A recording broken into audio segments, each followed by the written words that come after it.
No vídeo de hoje, uma reflexão sobre a participação dos filhos de pastores das Assembleias de Deus no passado e a participação dos mesmos nas atuais Assembleias de Deus. Para quem não me conhece, eu sou a Silvana do canal Diário Pentecostal, especialista em História e Teologia do Protestantismo no Brasil. Se você ainda não é inscrito, se inscreve no canal, deixe seu curtir e compartilha com seus amigos para que mais gente conheça o canal.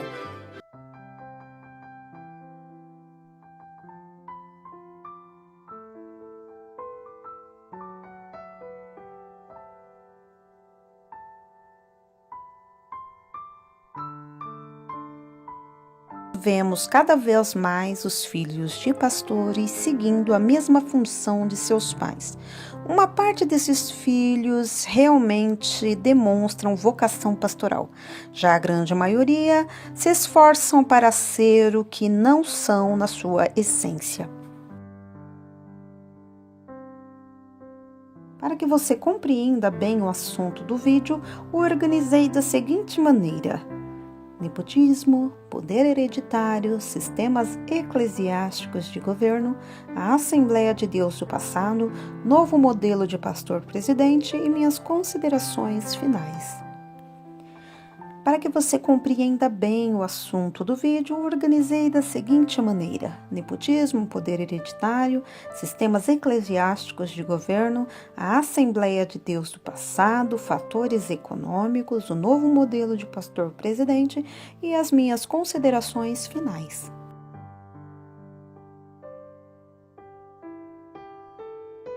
Nepotismo, do latim nepo, significa neto ou descendente. É o termo utilizado para designar o favorecimento de parentes em detrimento de pessoas mais qualificadas, especialmente no que diz respeito à nomeação ou elevação de cargos. Esta prática tão nefasta no serviço público vem ganhando contornos de espiritualidade no meio cristão.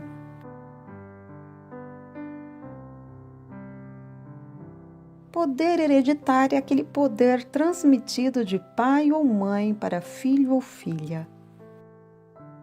Sistemas eclesiásticos de governo.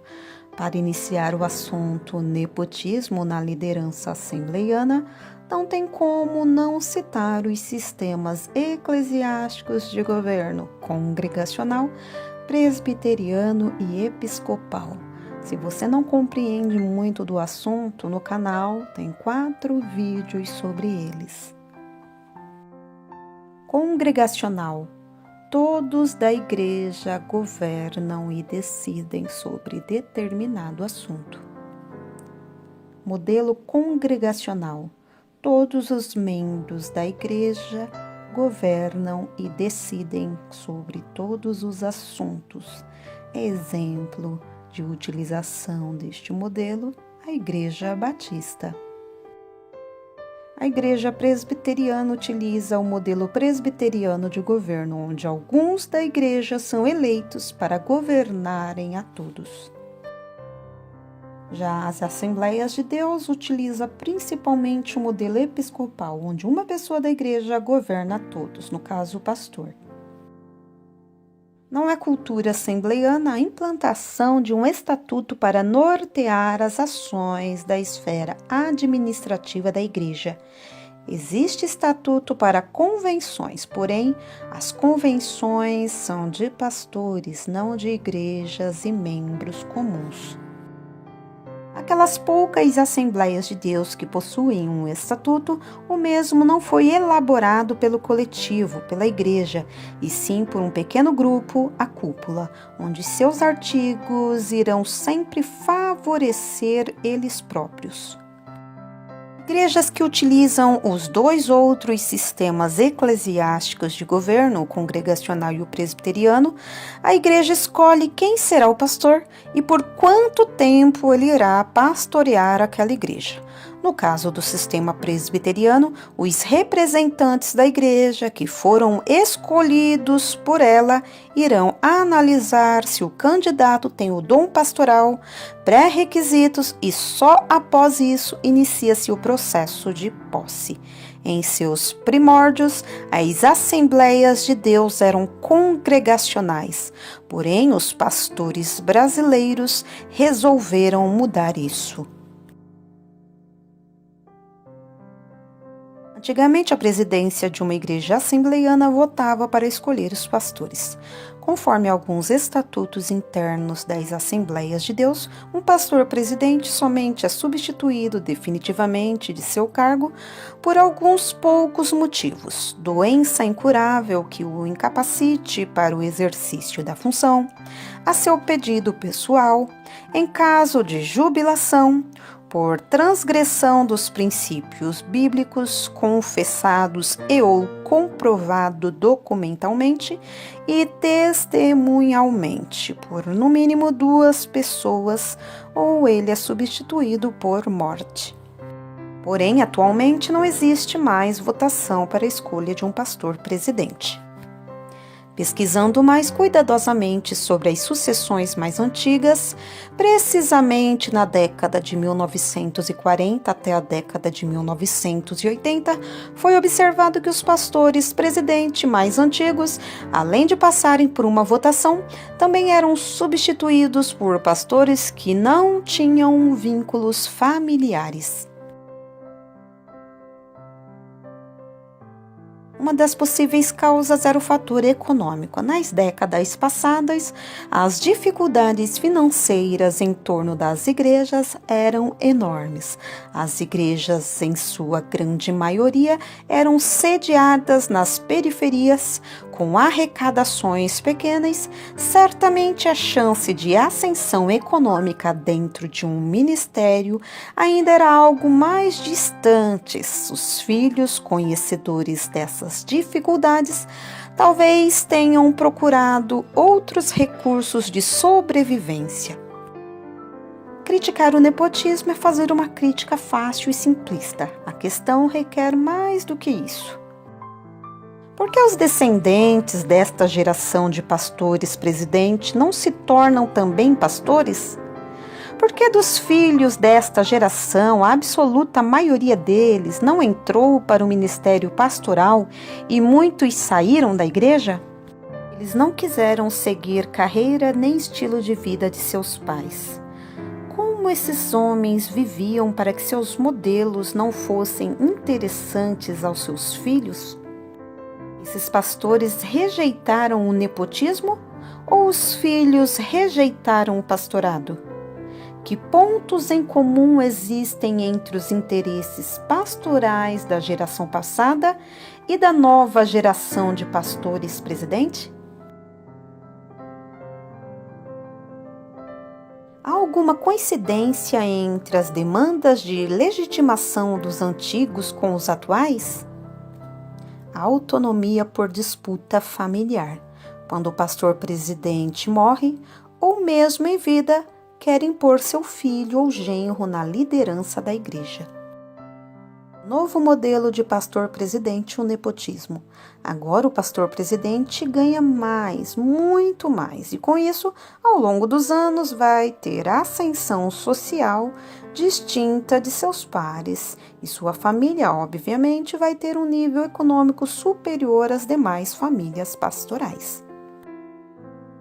Não é sem motivo, portanto, que seus herdeiros vão também assumir cargos no ministério, pois esse vai se tornar patrimônio da família. Isso vai caracterizar as cúpulas dos ministérios no terceiro período, no qual o filho ou genro é pastor auxiliar ou vice-presidente, esperando apenas o pai sogro morrer para herdar o trono. Mas censurar a nova geração de pastores de seguir o caminho dos pais é fazer uma crítica simplista do nepotismo, pois é muito alvissareiro que muitos filhos de pastores agora almejam o sacerdócio, algo inexistente nas gerações passadas. indica, no mínimo, que a nova geração tem uma melhor relação com seus pais e o exercício do ministério tem outra conotação. Na terceira geração pastoral assembleiana, talvez a pergunta deva ser: por que tantos filhos e genros de pastores estão seguindo seus pais, sogros? Isso não pode ser reduzido a mero desejo de ascensão social, patrimonialismo oportunista e conchavo familista. É claro que isso também é possível, principalmente em se tratando da elite assembleiana das igrejas sede, com seus caixas únicos, mas isso também tem acontecido nas periferias, nas igrejas pequenas. Silas Malafaia herdou a presidência do Ministério da Assembleia de Deus da Penha, Rio de Janeiro, apenas por ser genro do pastor José Santos, como inúmeros outros pastores, filhos e genros por este Brasil inteiro. É impossível negar que os laços consanguíneos são fundamentais à política. Nenhum sucessor natural se mantém apenas dependendo do carisma herdado, senão construir algo próprio. Nessa especificidade histórica e individual, o herdeiro pode ou não se consolidar. Se ele, Silas Malafaia, e José Wellington Júnior e outros tantos não tiver algum carisma pessoal, habilidade ministerial, brilho próprio, pode até ser indicado como sucessor natural, mas não sobrevive. Portanto, não se pode condenar a priori os pastores e muito menos seus filhos e genros de se tornarem pastores e sucessores. Se nesta geração os filhos e demais parentes se sentem vocacionados, é porque algo da vida desses pastores o influenciou. Grave mesmo é o fato de que apenas os filhos e genros possam sucedê-los. Como no caso de Bruno Senna, por causa de seu sobrenome famoso, pode encontrar portas abertas, o que de início ajuda, mas não assegura ganhar o campeonato, ser campeão, e continuar assim tendo patrocínio se não tiver resultado. Desde o ano de 1500, na famosa carta de Pero Vaz de Caminha traficando emprego para um parente, o nepotismo marca as relações sociais brasileiras, pois, como afirma Darcy Ribeiro, sem a prática do cunhadismo, era impraticável a implantação do Brasil, e as Assembleias de Deus não ficaram isentas. Neste vídeo falei sobre a presença dos filhos de pastores no ministério, muitas vezes sucedendo seus pais sem a menor vocação e ou carisma. Defini as palavras nepotismo e hereditário, expliquei que o sistema eclesiástico de governo adotado pelas Assembleias de Deus, o episcopal, influencia diretamente no nepotismo dentro da igreja. Comentei que as condições econômicas do país podem ter estimulado o desinteresse dos filhos de pastores no passado e a inserção desses filhos no presente. Por fim, comentei sobre o novo modelo de pastor-presidente na denominação. É possível que muitos filhos de pastores realmente sejam também vocacionados para o trabalho pastoral. Porém, os mesmos deveriam se preparar para tal, serem avaliados pela igreja pretendida e aprovado ou não por ela, ações que não acontecem nas Assembleias de Deus.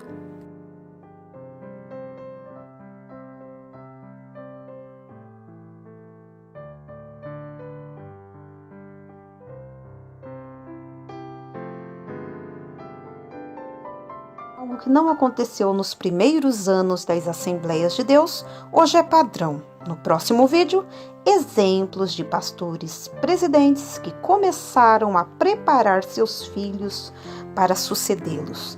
E mais, aqueles que já foram sucedidos por seus filhos.